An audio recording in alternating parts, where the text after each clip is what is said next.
Bueno, bienvenidas, bienvenidos, bienvenides a este Tiny Miss, que es este podcast literario enfocado en la literatura y pues los procesos relacionados con el ser y su circunstancia. En este capítulo que estamos dedicando a la literatura para las infancias dentro del marco del mes de abril, tenemos como invitada a la escritora y Glafira Rocha, a quien le agradecemos enormemente su presencia en este episodio, y pues vamos a saludar también a mis compañeras Michelle Valdés. Hola, ¿qué tal? Y Roxana Cortés. Hola. Pues bueno, vamos a dar inicio con esta conversación. Claro, miren, el día de hoy, como bien dice Astrid, nos acompaña Glafira Rocha. Les voy a compartir algunos datos bastante pues puntuales sobre su semblanza, que me parece que es de una trayectoria extensa. Trataré de que no se vaya mucho tiempo en eso, pero me parece muy importante hacer la mención de que ella nació en Culiacán, Sinaloa, es escritora, además de eso es conferencista, psicoterapeuta, escribe narrativa, dramaturgia, guión cinematográfico y también practica la psicoterapéutica individual y grupal.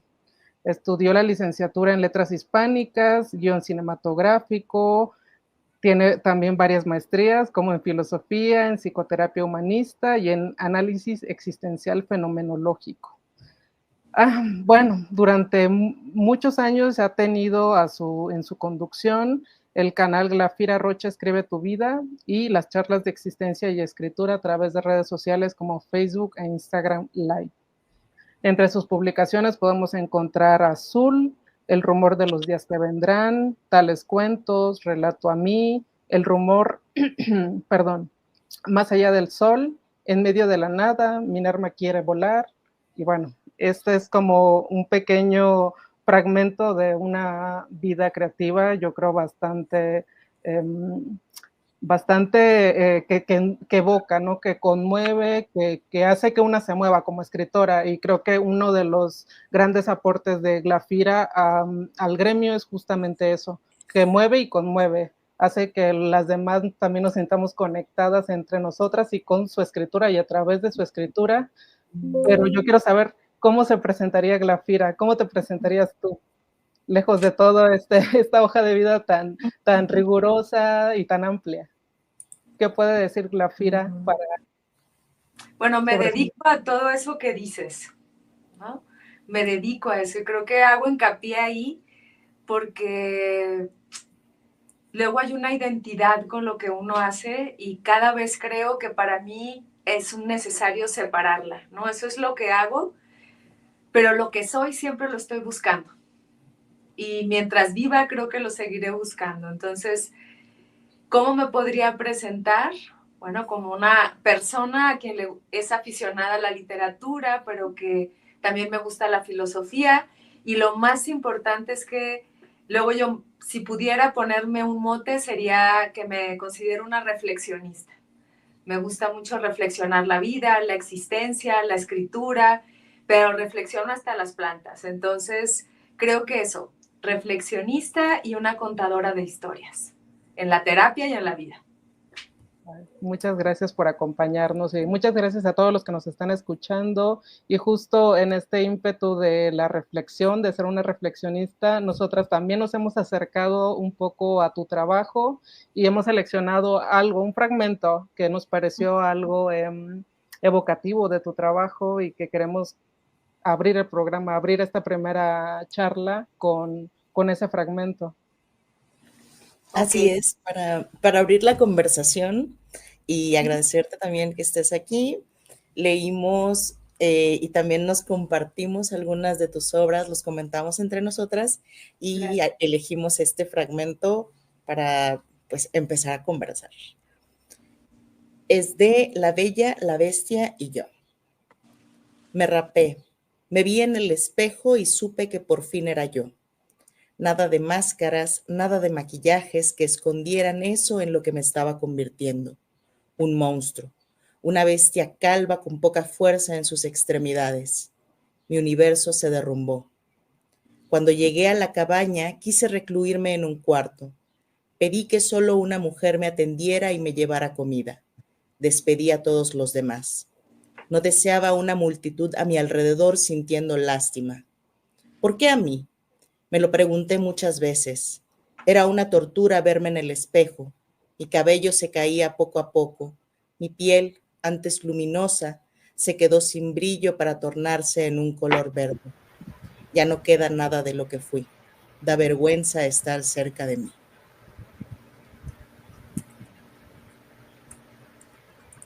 Bueno, Pau nos comentó algo y quisiéramos iniciar con eso. No sé si quieras contar. Claro. Pues una de las cosas que yo pensaba al leer sobre todo este texto es por qué este interés, de dónde surge este interés de escribir para las infancias y para las adolescencias. Bueno, he de ser muy honesta. Mi interés fue azar. ¿Ok? Creo que no fue algo incluso que yo me propusiera, ¿sí? Y creo que esta historia viene de hace mucho tiempo. Por ahí del 2003 yo fui becaria de la Fundación para las Letras Mexicanas en el área de teatro y recuerdo que mi maestra, la maestra Estela Leñero, porque en ese entonces yo estaba trabajando más en teatro, teníamos los del grupo una saturación creativa y nos dijo, de manera ahora me parece muy linda, pero nos dijo, para que descansen, escriban una obra de teatro infantil. Lo cual fue paradójico porque fue así como, vamos a descansar. Y ella dijo, sí, van a descansar. Conéctense con sus infancias o con la infancia y escriban teatro infantil. Entonces yo recuerdo que digamos, conscientemente, porque después si da tiempo les contaré por qué hago esta acotación de conscientemente, pero yo dije, bueno, va, es un ejercicio, lo hacemos, ya estoy saturada, y empecé a escribir un texto referente a la muerte en los niños, y salió una obra de teatro que se llama Más allá del sol. La escribí en 2 días. Porque para mí fue, digo, no quiere decir que después no la corregí, ¿ok?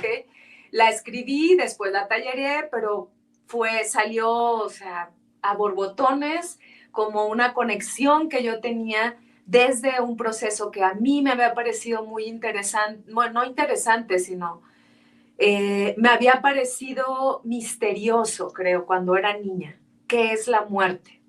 Y esa fue la premisa que a mí me movió para decir, ¿cómo le puedo explicar a un niño, una niña, qué es la muerte? Y a partir de esa pregunta hice una obra de teatro donde trata de compartir la idea de la muerte y de la finitud en los niños y las niñas.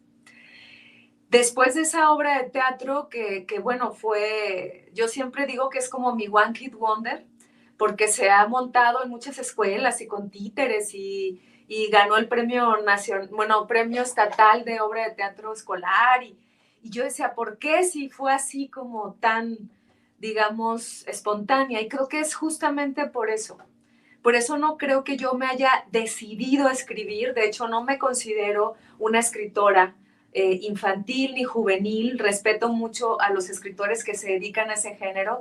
Creo que para mí fue como si ese tipo de género me elige por momentos en mi vida.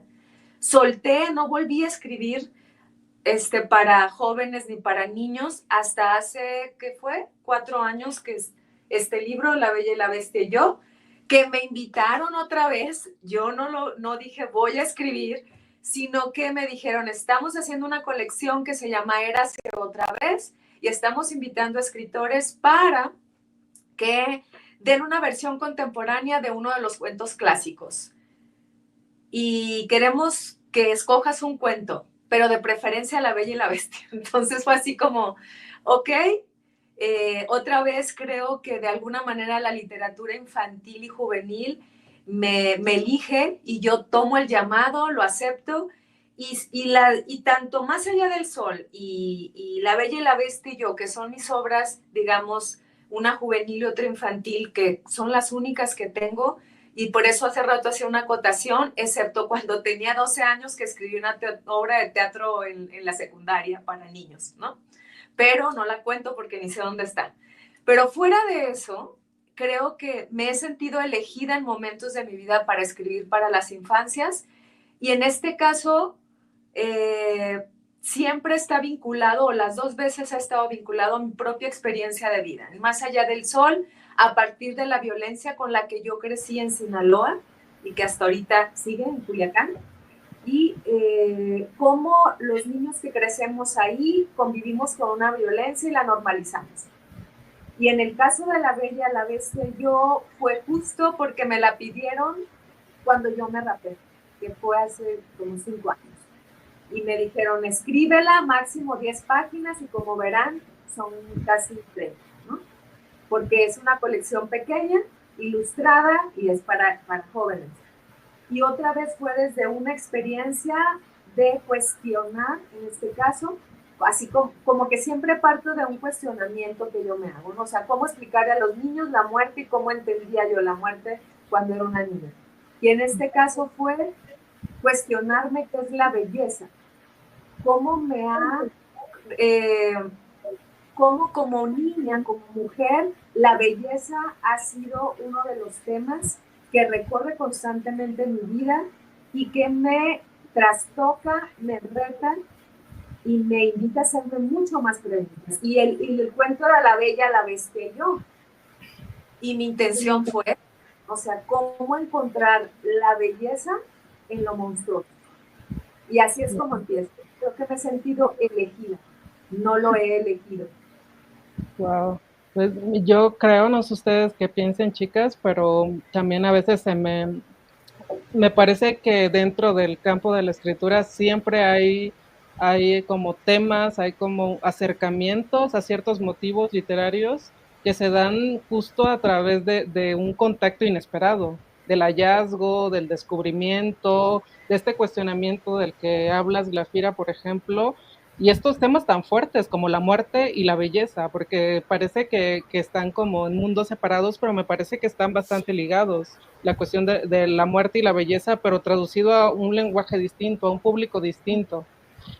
A mí me gustaría saber, Glafira, en Más allá del sol, donde tocas esta cuestión de la muerte, como cuáles fueron, y voy a poner la acotación un poco, tú que eres naciste en una zona también bastante violenta, difícil, como lo es el norte del país, Culiacán, y nosotras que estamos en otra zona, pero al sur, que también es violenta, como en Acapulco, podemos comprender esos como enlaces, el intersticio entre la violencia y el crecimiento, la vida, cómo surge entre todas esas dificultades.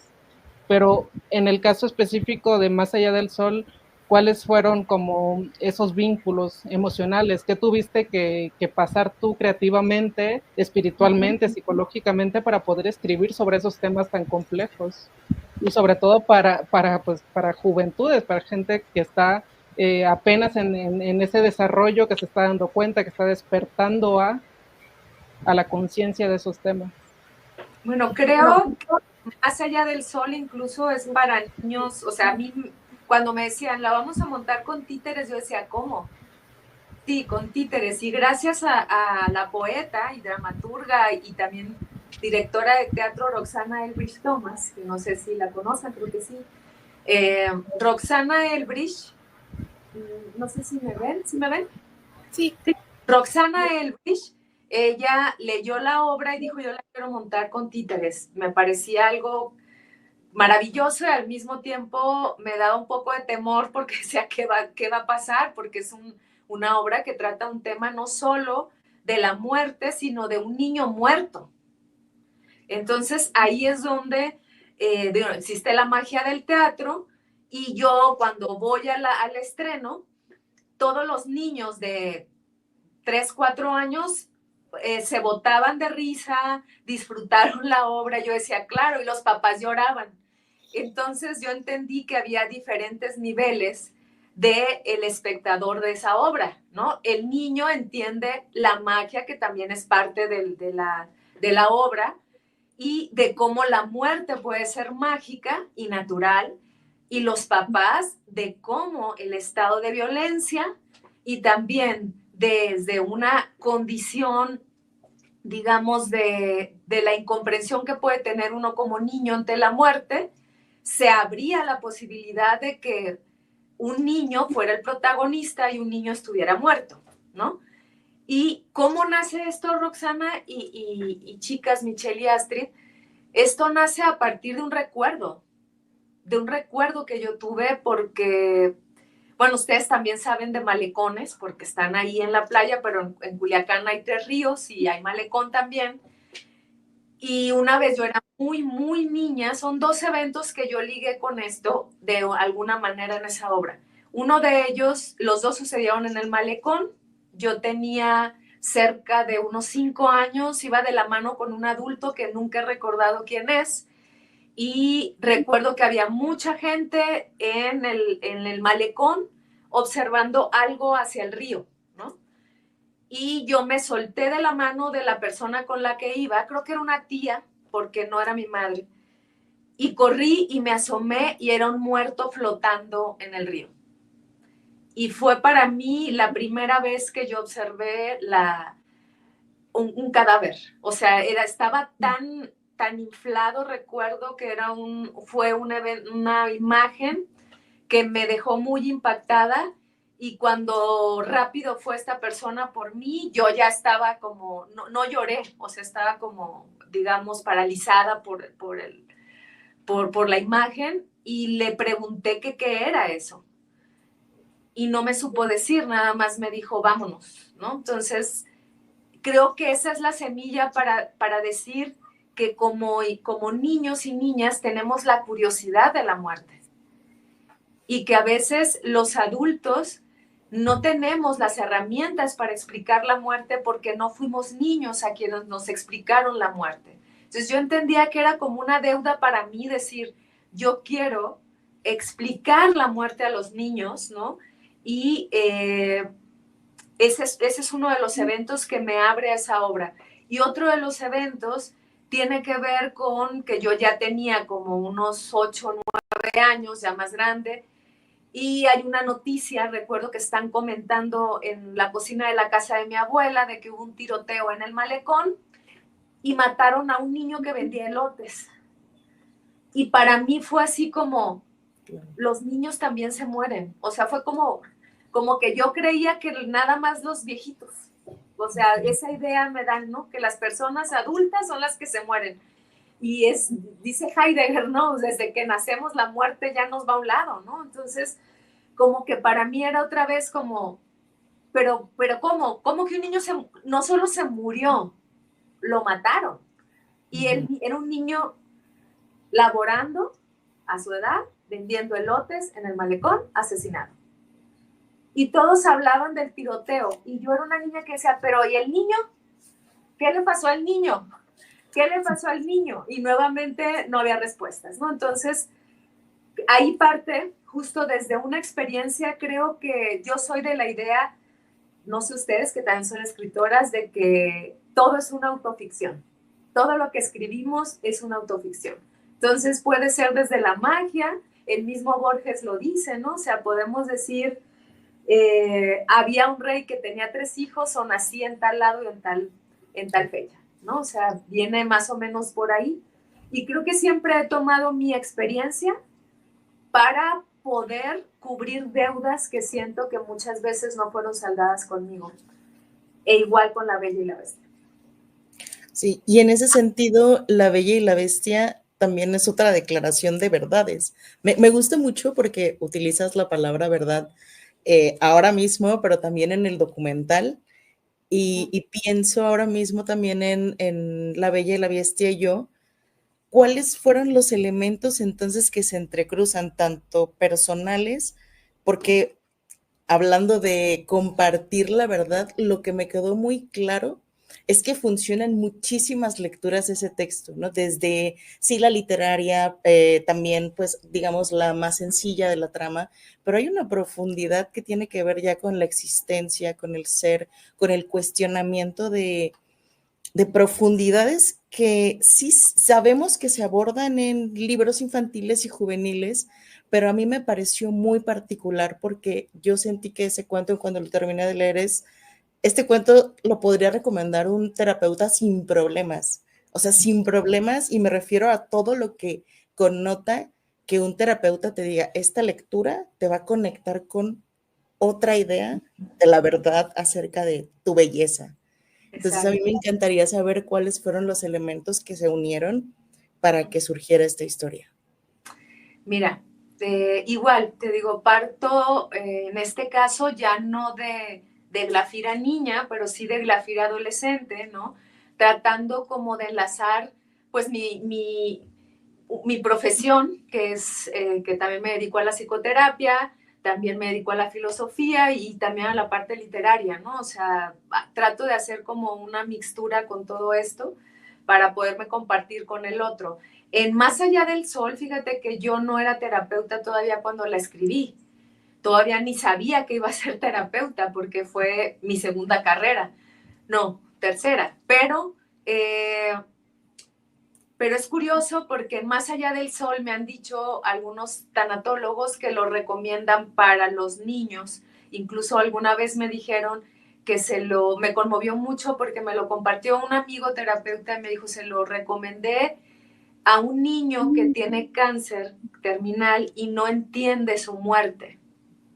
Entonces para mí fue como muy impactante decir, yo no sé ya a dónde va a llegar, porque mi idea, a lo mejor yo tenía la semilla de la terapia, pero no era con una intención terapéutica. ¿Ok? En el caso de La Bella y la Bestia, te puedo decir que sí había una intención terapéutica, sobre todo la mía mientras lo escribía. O sea, una de las prácticas que yo hago, que es la escritura terapéutica. Y aquí otra vez era como deudas, ¿no? La deuda que siento que yo tuve al ser una niña en una ciudad donde, pues, hay una, digamos, una búsqueda de rasgos de belleza, digo, muy, muy arquetípicos, ¿no? Eurocentristas también, que yo no tenía. Y que justo decía yo, bueno, siempre he sido muy delgada, ¿no? Algunas veces no tanto, pero siempre digo, lo máximo que he estado de más de peso son 5 kilos y es porque he tomado cosas para poder subir de peso y no me va bien, ¿no? Entonces mi delgadez no era el prototipo de una belleza que se buscaba y para mí era muy difícil en la adolescencia convivir con rasgos de belleza que no eran estereotípicos.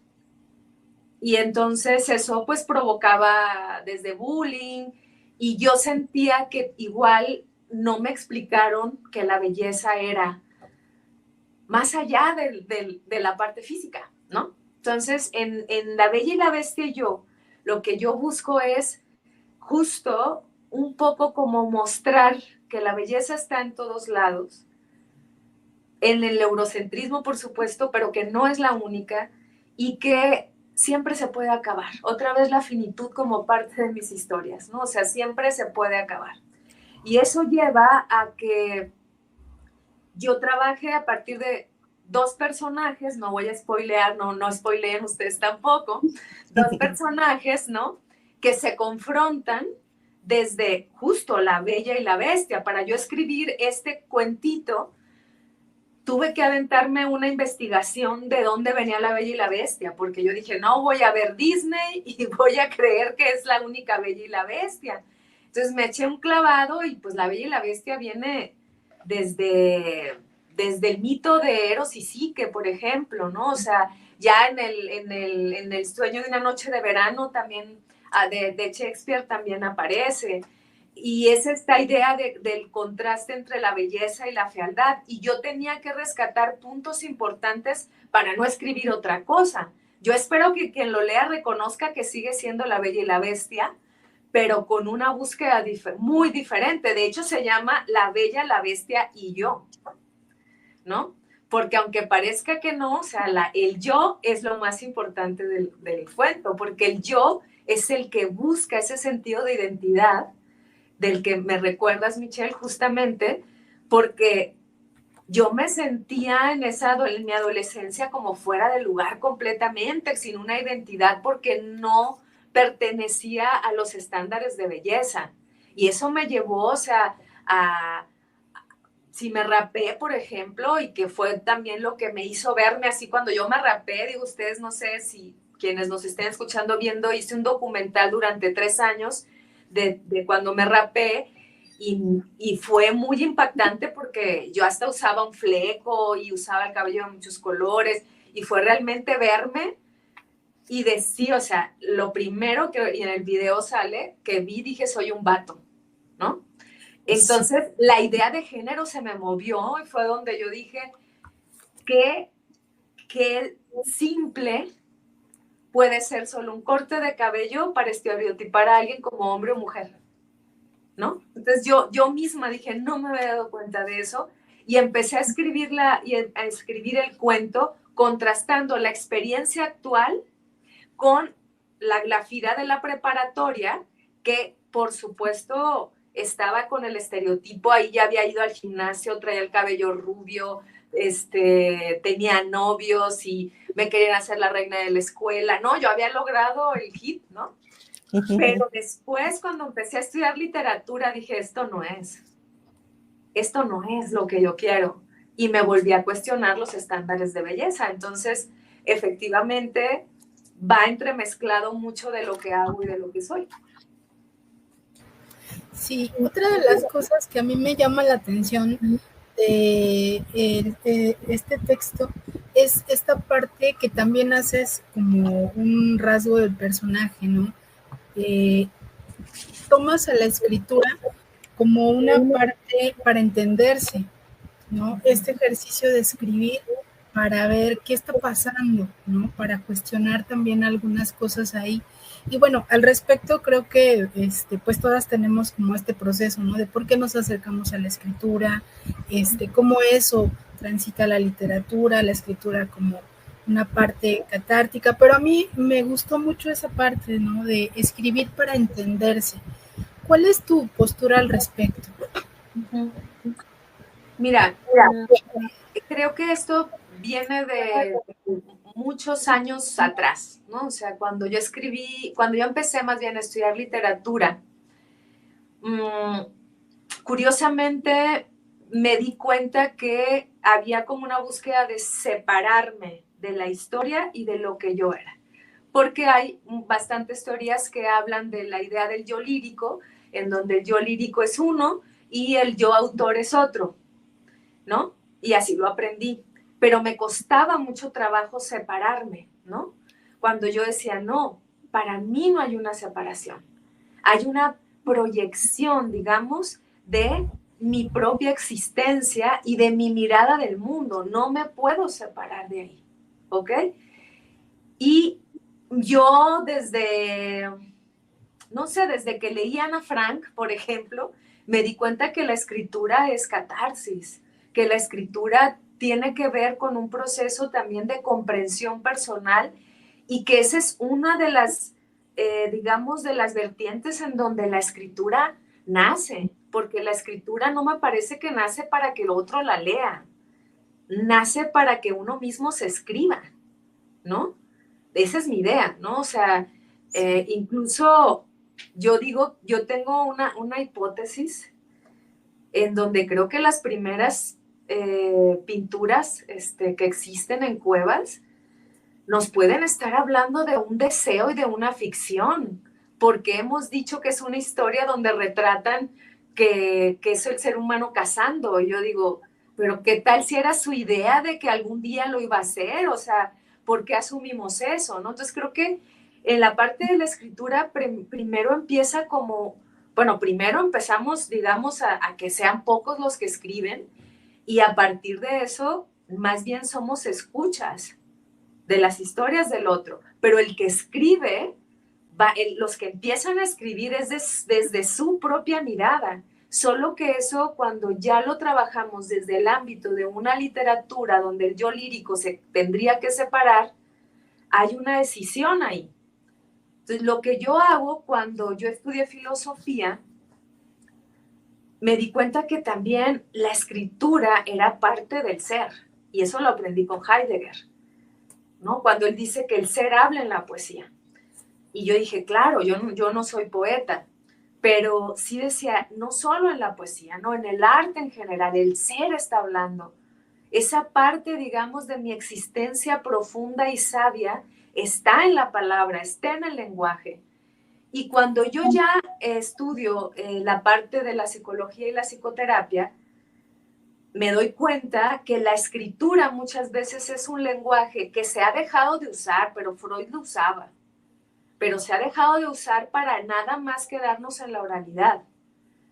Y es donde yo empecé a hacer, de hecho, mi tesis sobre psicoterapia fue en un grupo donde yo propuse hacer una escritura terapéutica, pero de ficción, no un diario, no una carta.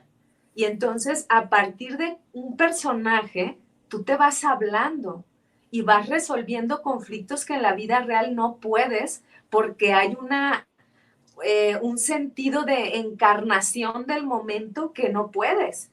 Pero cuando te separas y lo ves a través de un personaje, a veces es más fácil solucionar un nudo existencial que estaba ahí desde hace mucho tiempo. Y a partir de eso, primero, a partir de ese taller que yo hice, que fue mi tesis de grado para la maestría en psicoterapia humanista, resulta que empecé ya a hacer talleres sobre escritura terapéutica, pero más allá de escribir un diario, era escribir ficción terapéutica. Pero no autoficción, es diferente. O sea, escribir ficción terapéutica, que es distinto a la escritura de un diario, de una memoria, el registro autobiográfico, por así decirlo. Sí, no es una autobiografía. Ah, ok. Y tampoco pongo que es autoficción, porque se puede parecer, pero lo que cambia es la intención. La autoficción es yo voy a contar mi historia y como lo hizo Dante en la Divina Comedia, ¿no?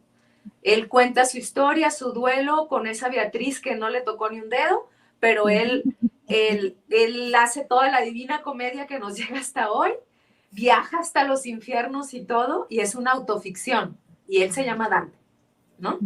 Pero la ficción desde la terapia es diferente porque yo parto de una premisa, que es el autoconocimiento. Yo me conozco a mí misma a partir de mi personaje. Yo, Glafira, me conozco a partir del personaje que se llama La Bella. O me conozco a partir del personaje que se llama Citrino, como en Más Allá del Sol, ¿no? Y esas son las diferencias. Wow, sí, y pienso justo en esta frase que dices, me conozco a partir de mi personaje. Y estaba recordando, ahora que mencionas este diario de Ana Frank, también otro libro que cambió mi relación con mi hermana en la infancia, que no recuerdo exactamente el nombre, pero es como La historia de mi vida de Helen Keller, donde habla va narrando sobre cómo está perdiendo la visión, está siendo educada de una forma muy especial, y bueno, tampoco les voy a hacer spoiler porque ese libro en específico, La historia de la vida de Helen Keller, me unió a mi hermana de una forma, ninguna de las dos, claro, perdimos la visión, no teníamos un problema fisiológico así, pero nos unió de una forma psicoafectiva distinta a través de cómo aprende uno a comunicarse en las infancias, adolescencias, con su hermano o hermana, a través de otro personaje, porque para nosotras en ese periodo de nuestra vida Helen Keller no apareció como, ay, wow, vamos a leer literatura en grande y estos son los grandes personajes literarios. No, apareció como un libro casual, un encuentro como si conocieras a una amiga que es ficción, porque aunque después nos enteramos que claro que existió, que es un registro biográfico de una vida, para nosotras en ese momento era wow, esto le puede pasar a una niña, eso te puede pasar, me puede pasar, y empezamos a crear ese vínculo psicoafectivo a través de la historia de Helen, pero como un personaje en nuestra vida. Entonces, bueno, esta evocación me recuerda mucho todo esto que comentas. Cuando tú estás construyendo estos personajes, eres esa adolescente, eres una niña, ¿cómo te sitúas?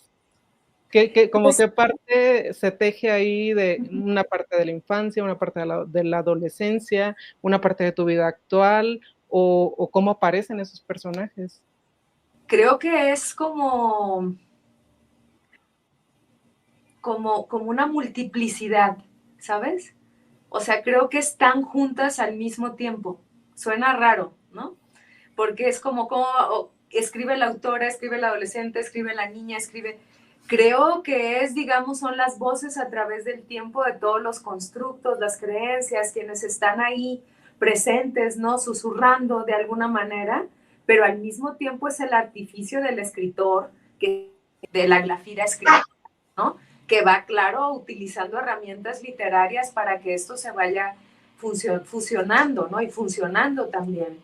Y muchas veces viene desde el recuerdo, ¿no? De esto que les decía yo, bueno, en el caso de la Bella, que es una chica que es como una chica muy linda en la preparatoria, que no se cuestionaba nada, que vivía como en el limbo, y ¿qué es lo que pasa realmente en el cuento? Les decía yo estuve investigando y en el cuento, o sea, el cuento es una novela de 250 páginas, no es el fragmento ese cortito que encontramos, ¿no? Que lo escribió Gabriel de Villeneuve hace, no recuerdo exactamente el año, pero ella escribe esa novela que habla incluso de algunas partes muy, muy convocadas hacia el feminismo, por ejemplo, que no está en La Bella y la Bestia, que conocemos después, que fue reescrita por, si recuerdo bien su nombre, Madame de... ahorita a ver si me acuerdo del apellido, pero es otra escritora que no era escritora, era una maestra de primaria que dice, yo quiero que mis alumnos lean este cuento, y hace una versión chiquita, que es la que conocemos nosotros de Disney. Pero la obra original es de Gabriel Villeneuve, de Belmont, creo que se llama la maestra. Digo, hace un gran trabajo para los niños, pero le quita toda esta búsqueda de misterio, de la idea de la belleza, que no está ya en el cuento que nos toca a nosotros, ¿no? Entonces, yo me conecto desde ahí y empiezo a darme cuenta que justo, o sea, la belleza no puede estar sin la fealdad, ni viceversa. Entonces, que se llame así tiene que ver con eso, ¿no? O sea, no solo con el mito de Eros y Psique, sino también con la idea de cómo lo bello en algún momento va a llegar a la fealdad. Y esa es la propuesta. O sea, yo misma recuerdo que en mi adolescencia me veía en el espejo y yo me veía espantosa. O sea, de veras, porque yo me sentía que no pertenecía a ningún estereotipo y por lo tanto era fea. O sea, y ahí es donde se cuestiona uno, o sea, si no perteneces, eres fea, que es feo. Yo les cuento así muy brevemente, luego interrúmpanme porque soy berbera, entonces interrúmpanme. He dado algunos talleres, ya no, pero durante 5 años di talleres de verano para niños para aprender a imaginar y a tener pensamiento crítico. Y recuerdo que alguna vez analizamos Frankenstein y ahí me llamó la atención porque yo les decía, ¿qué pasaría si todos fuéramos como Frankenstein y alguien fuera como nosotros, que no fuera así monstruoso? Y todos los niños dijeron, entonces lo bello sería el monstruo y lo feo sería el humano. ¿Okay? Porque tiene que ver con el estándar. Y hablábamos de qué era la belleza, qué niña se sentía fea, qué niño no, o sea, y eso es muy enriquecedor, y eso lo viví con niños, o sea, niños, un grupo como de 30 niños entre 8 y 12 años. Wow. Y creo que también es una de esas respuestas. Y en ese cuestionamiento, Glafira, a mí me gustaría preguntarte algo, porque a mí, no sé, con el documental, a mí me quedó un poco como la impresión con una frase que dice, quiero poner en tensión mis construcciones para luego darles otro significado. Y a mí me quedó la idea como de, siento que esta escritora, siento que Glafira pone en tensión también su escritura o la forma en la que puede abordar su escritura, y eso me encantaría saber, porque ahora que mencionas cómo reflexionabas la belleza y cómo la percibías en tu infancia, yo sí dije, es que yo le quiero preguntar cómo piensa la belleza ahora mismo, en este momento de su vida, y creo que, bueno, todas somos ya adultas, arriba de los 30, y la verdad es que creo que este diálogo con los elementos corporales sigue, ¿no? Seguimos cuestionándonos lo de la cabellera. Yo dije, qué vergüenza tener pelo. Después de ver así el documental, dije, no, ¿cómo tengo pelo? Pero me cuestioné algunas cosas, ¿no? Como la aceptación de mi pelo rizado y ciertas cuestiones que me detonaron también a mí otras preguntas. Entonces, me gustaría saber, en este momento, como escritora, ¿qué te preguntas y cómo ves ahora la belleza? Es que fíjate que tu pregunta me hace hacerme más preguntas, ¿no? Y creo que entre ellas es que ya no me la cuestiono tanto. Creo que cuando me la cuestionaba era porque me retaban.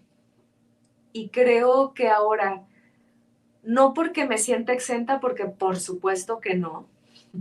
Hay demasiadas construcciones sociales que lo recuerdan. No podría llegar a eso aún, creo. Pero aún así creo que he soltado muchas ataduras y ya no me la cuestiono tanto. Le permito ser lo que sea que signifique en ese momento, ¿no? Entonces, hoy por hoy, incluso en el documental fue curioso porque recuerdo muy bien que me entrevistó uno de mis maestros de psicología, que se llama Jackie Andrés Martínez, casi hacia el final del documental, donde no recuerdo bien la pregunta, pero algo así como, ¿y qué encontraste ya cuando tienes más tiempo así? Yo le digo, belleza, pero ya no es una belleza desde el estereotipo, ¿no? Sino desde la aceptación de la que soy. Cualquier cosa que signifique eso, ¿no? Y una vez yo me acuerdo que entrevistaba a una persona y me decía, es que a mí me gusta retar con la fealdad. Y yo le dije, ¿cómo? Y me dijo, sí, yo me quiero ver fea para retar al otro y incomodarlo, ¿no? Y yo me quedé pensando en eso y dije, a mí no me interesa ni siquiera ya eso. Creo que no me interesa retar a nadie ya en este momento de mi vida, ¿no? Solo a mí. Y una de las cosas que me retan a veces es dejar de retarme. También fluir, darme esos espacios de aceptación del momento y de que si hoy amanecí con ganas de maquillarme, me maquillo, soy muy mala maquillándome, pero lo hago.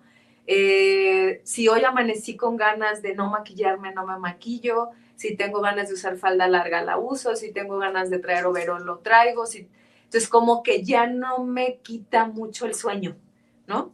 Entonces, diría que si voy a ir a una boda, por supuesto, me gusta verme lo más estereotípica que pueda y tampoco ya me impacta porque antes era como, tampoco me quiero ver así. Y las mujeres que se hacen esto son así. Las mujeres, hasta que llegó un momento en que dije que cada quien haga lo que quiera.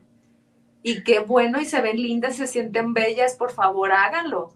Pero yo ya estoy en un momento en donde fluyo si tengo ganas y si no tengo ganas no lo voy a hacer, o sea, no voy a ir en pijama a una boda porque no me interesa tampoco retar a nadie. No, me compro un vestido y voy y me siento cómoda. Pero eso sí, lo uso como en 4 bodas porque siempre se me ha hecho ilógico usarlo solo en una, ¿ok? Pero es eso, ¿no? Como fluir y fluir. Si dijera algo como un sinónimo de belleza, sería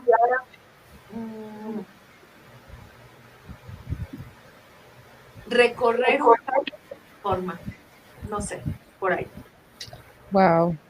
Oye, y aprovechando que nos das esta bella asociación a través de este concepto de belleza y nos compartes toda esta experiencia, queremos como hacer esta dinámica de asociación libre con algunas palabras o conceptos que vemos muy presente, ¿no?, en tu trabajo. Y vamos a empezar con, tú nos puedes compartir lo que quieras sobre lo que te venga a la mente, lo que fluya, ahora sí, lo que salga en este momento, con lo que te sientas conectada. El primero es infancia. Violencia. Literatura. Amor. Rapada. Cabello. Desapego. Presencia. Glafira. Alguien. Qué bonito, muchas gracias. Pues Gracias. fíjate que a mí me gustaría comentarte que pues pensamos en este tema y a propósito también de lo que tú compartías de qué difícil se ha vuelto el contexto para las infancias, haciendo como esta comparación, ¿no? Pensando como en nuestras propias infancias y los procesos que teníamos, las complicaciones que teníamos, pues como ahora, ¿no? Esta parte de tratar de sobrevivir a la adolescencia también se ha vuelto tratar de sobrevivir a este contexto tan violento en el que se ven involucradas las infancias también. Y pues compartirte, pues yo soy la única mamá del grupo hasta ahora. Y pues yo acerqué este libro a mi adolescente, ¿no? Porque justo a veces como mamá cuesta trabajo hablar de estos temas, cuesta trabajo abordar estos temas, y siempre creo que pues este tipo de textos, estos libros que están pensados de alguna manera para cuestionar cosas, son muy importantes, ¿no? Para pues los procesos que ellas y ellos están pasando. En ese sentido, yo celebro mucho el azar que te llevó por este camino, y pues espero, ¿no?, que igual sigas en cualquier texto que desarrolles, pues ojalá también haya como otra oportunidad de que desarrolles algo que pueda servir, ¿no? Como este libro seguramente pues ha servido para despertar muchas cosas y para cuestionar nosotras también. Gracias. Gracias. Y me intriga algo que dijo tu adolescente, ¿lo leyó? Sí, lo leyó. Ella es una lectora muy voraz, lo leyó en un ratito y ya como que esta cosa del monstruo, de la bestia, es como esa parte que a ella le empezó como a pensar, ¿no? O sea, como que no se ha pensado en esa dimensión quizá, que por supuesto que tiene también este tema de la apariencia y todo, y creo que eso, ¿no? Es como ese diálogo que vamos a construir por ahí. Sí, pues te lo agradezco mucho. Gracias. Ahora, Glafira, una pregunta un poco difícil, creo. Si tú, Glafira, niña, adolescente, hubieses leído La Bella, la Bestia y Yo, Más allá del sol, ¿cómo crees que hubieras reaccionado? Fíjate que me la he preguntado. Me lo he preguntado. Creo que siempre que escribo, lo digo con mucha sinceridad, escribo un libro que a mí me gustaría en ese momento de mi vida. Y creo que ahí te respondo. Creo que si yo hubiera leído Más allá del sol, hubiera entendido cosas que me hicieron falta. Y si hubiera leído La Bella, la Bestia y Yo, me hubiera tatuado una rosa. Qué bien. Sin spoilers. Sin spoilers. Bueno, Mitch, no sé si tengas alguna otra cuestión que compartir. Yo quisiera, sí, antes, perdón de darte la palabra, Mitch, hacer esta mención, algo que me parece relevante, algo que celebro mucho y que en el caso de Mitch y en mi caso nos unió de una forma inesperada, así como a ti también esta cuestión de la literatura escrita para ciertas infancias, para ciertas adolescencias, llegó a ti, fue así como un proceso en el que tú te descubriste que podías, que tenías que hacer algo desde ese mundo creativo. Hace muy poco platicábamos con Mitch y ya había surgido toda esta propuesta de invitarte, que nos platicaras sobre tu obra, tu vida, tus procesos, y se comentó que ambas te habíamos conocido gracias a tu canal de difusión en YouTube, cada una en su momento, y me gustaría compartir esas experiencias. Yo sé que Mitch por ahí tiene algo que compartir sobre su experiencia y también a mí me gustaría compartir la mía. Pero primero tú, Mitch.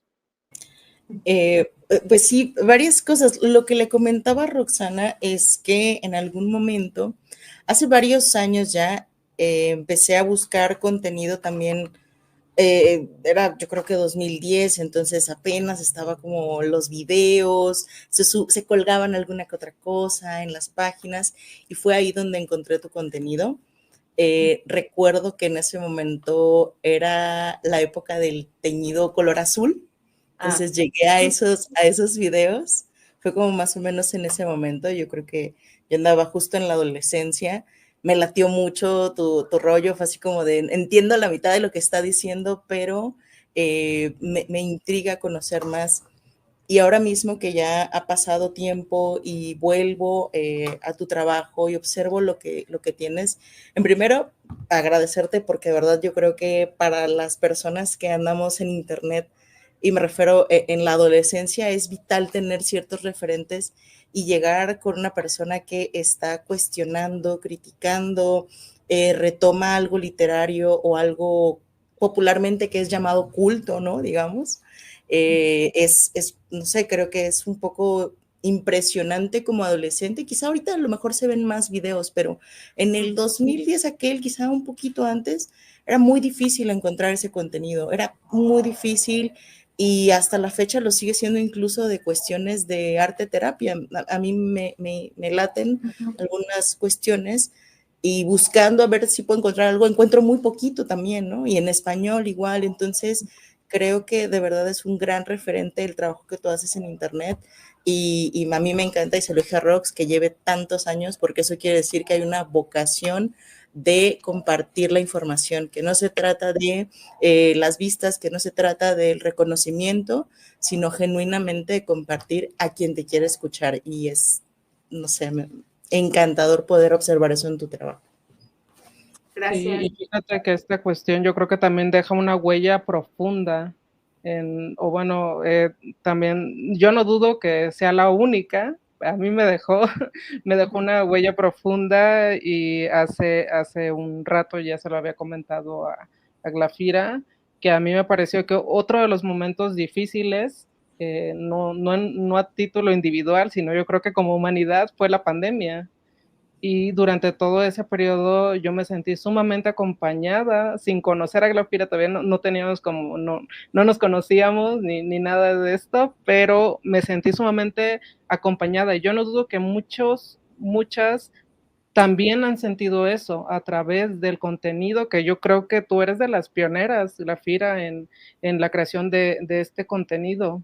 Y bueno, yo estoy aquí celebrando tu obra, tu vida, tu escritura, y qué mejor que hacerlo que a través del diálogo con las infancias y las juventudes que creo que necesitan justo también ese acompañamiento, esa cercanía, ese saber que alguien ahí los escucha, los puede entender, está pensando en cosas similares, está también creando un mundo posible distinto en el cual habitar y seguirnos reconociendo unos a los otros.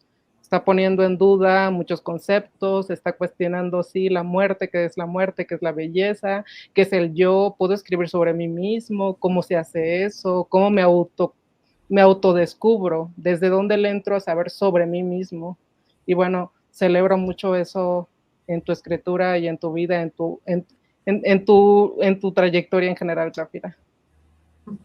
Gracias, gracias. Y qué bueno que mencionan el canal, que sí, ya tiene muchísimo, ya no sé cuántos años, pero fue en la pandemia donde creo que lo tomé en serio. O sea, no que antes no lo tomara en serio, sino que empecé a combinar más temáticas sobre lo que habla Michelle, por ejemplo. Ahí me enfocaba mucho más en la parte creativa, la escritura, un poquito de filosofía, un poquito de terapia, más o menos, ¿no? Pero ya en la pandemia entré mucho más a los temas que que sentí que eran necesarios, como la soledad, el aislamiento. Entonces, yo sentía que estábamos muy lejos del otro, pero era una oportunidad para estar muy cerca de nosotros, ¿no? De hecho, así titulé una charla, Lejos del otro, cerca de mí, porque me parecía que era el momento para conocernos. Y bueno, el canal ha tenido hasta varios nombres. Primero era Escribe tu vida con Glafira Rocha, después fue Solo escribe tu vida, después fue Glafira Rocha, y ahorita ya más que nada se llama Conócete, ¿no? Aunque está mi nombre porque así me googlean más fácil. Y lo que a mí me quedó claro respecto a lo que dice Michelle es que justamente hacer este tipo de contenido era para mí un reto, ¿no? Porque les mentiría si no les dijera que yo sí entré con la idea de tener likes y vistas, honestamente. Pero me empecé a dar cuenta que por las temáticas que yo trabajaba, eso iba a ser para alguien selecto que buscara este tipo de conexiones que yo hacía. Entonces, porque muchas veces me dijeron, no, lo que está funcionando es que comentes libros. Y yo dije, pues para comentar libros, mejor Wikipedia. No quiere decir que las personas que lo hagan tengan ese formato. Pero lo que yo decía es que para mí no era suficiente convertirme en una booktuber, ¿no? O sea, lo pude haber hecho, créanme, pero no era mi interés porque yo decía, es que no es decir de qué se trata un libro, o dar un comentario, o convertirme en la Grinch de la literatura para decir quién está bien y quién está mal. Eso lo decide el lector, ¿no? Pero entendía que eso era necesario y que ya tenía un público cubierto, porque había y hay muchos chicos, sobre todo muy jóvenes, que se dedican a eso y lo hacen muy, muy bien. Y yo decía, sí, lo puedo hacer, pero no me interesa. Y fue cuando empecé a hablar más sobre escritura, porque sobre escritura casi no hay.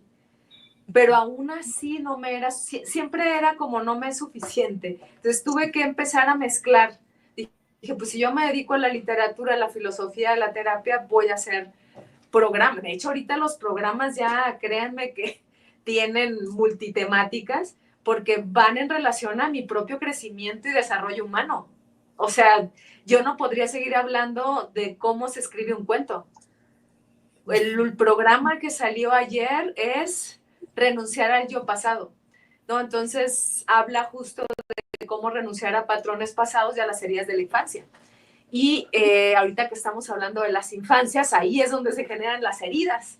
Y si yo no hablo de eso, pues estoy no cubriendo una parte que justamente tiene que ver con la literatura infantil, que son las heridas de la infancia.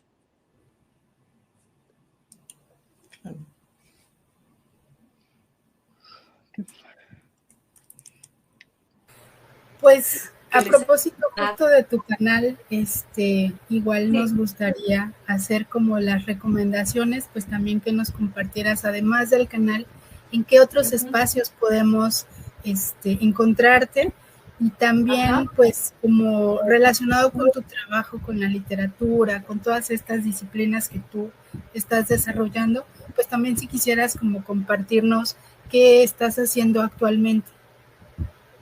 Bueno, ahorita pueden encontrar Glafira Rocha en todas las redes sociales, incluido TikTok. Ahí en TikTok pues se suben algunos videos breves de los programas que están completos en YouTube, que por supuesto hay muchas más vistas en TikTok que en el programa completo, porque los programas duran 1 hora y es algo que también ya me han dicho que los haga más chiquitos, que porque no sé qué. Yo digo, soy rollera y necesito 1 hora. Y así que lo corten, ¿no? Que lo vean en 4 días, ¿no? Porque creo que pues no son recetas, son, digamos, algunas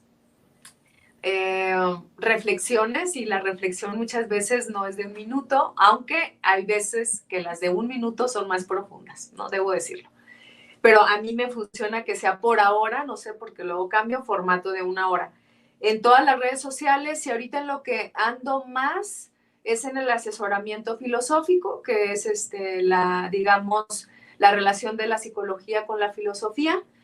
Y acabo de terminar un libro que yo espero que se publique, que va a ser sobre el proceso justo de la escritura terapéutica. Y ahorita, estoy trabajando ciencia ficción, estoy yéndome más a la novela que al cuento ahora. Yo espero que ya pronto salga la novela que ya terminé hace 2 años. Le contaba un poco a Roxana de eso. Y yo lo que creo es que cuando justo me llamó la atención a mí misma cuando hicimos este ejercicio de asociación, que dije literatura, amor, y yo misma dije, wow, o sea, porque para mí, yo siempre he dicho, mi derecho es escribir y nadie me lo quita aunque no me lean. Entonces creo que eso a mí me sirve mucho. O sea, yo voy a seguir escribiendo mientras pueda, independientemente de que a quien le llegue, a quien no, a quien sí. Y creo que mi trabajo es escribir la vida, justamente porque creo que la estamos escribiendo todos los días y en eso estoy. Wow, muchísimas, muchísimas gracias. Híjole, es un gran episodio. Yo me voy así sumamente contenta, pero también muy emocionada porque, pues, el ejercicio de lo que, es que regreso al inicio, como mencionabas, que es a lo que te dedicas, ¿no? Pero no es lo que eres. El ejercicio de lo que te dedicas me llama mucho la atención porque es una exploración, es de una curiosidad preciosa, creativa, y compartirlo con nosotras es también transmitirnos esa fuerza que tienes en tu desarrollo, ¿no? En todos los desarrollos que tienes, creativos y también profesionales. Muchas gracias, Glafira. No sé si quieran agregar algo más ya para despedirnos. Sí, yo quisiera que nos regalaras algo, Glafira, no solo a nosotras, sino a quienes nos escuchen, a los adolescentes y niños, a las mamás, a todos los que puedan, a quien pueda llegar este episodio del podcast. Me gustaría mucho que nos regalaras algo y creo que sería muy significativo que nos compartieras algún tipo de ejercicio de escritura, por ejemplo, enfocado en niños y adolescentes para desarrollar estos temas tan complejos.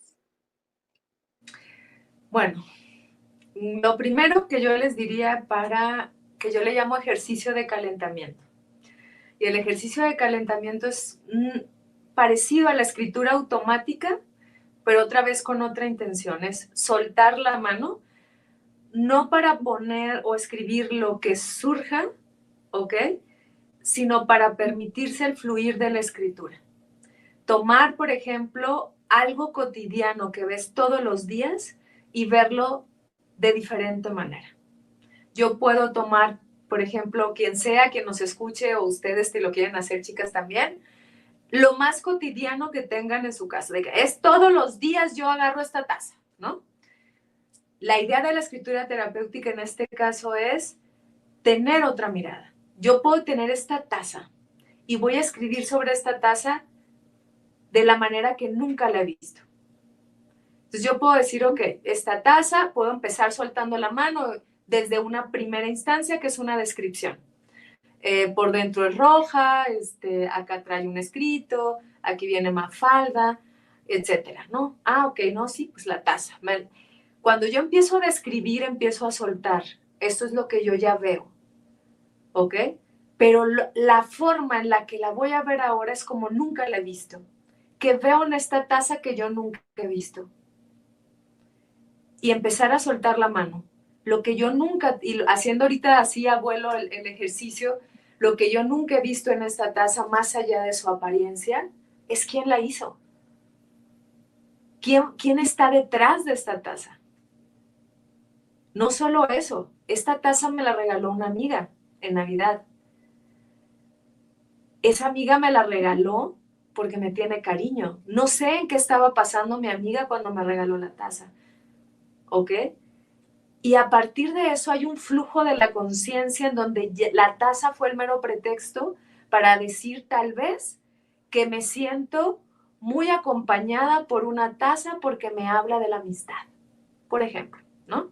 Entonces, en el momento de yo soltar, de ver lo mismo, lo cotidiano, de una forma diferente, cuestionándome y escribiéndome, abre la posibilidad de que la escritura se suelte. Y no solo eso, la invitación es suelta, y a lo mejor, como siempre digo, aquí es donde a las personas que nos dedicamos a la literatura puede no gustarles, con faltas de ortografía, mal escrito, con repeticiones, no se detengan en eso.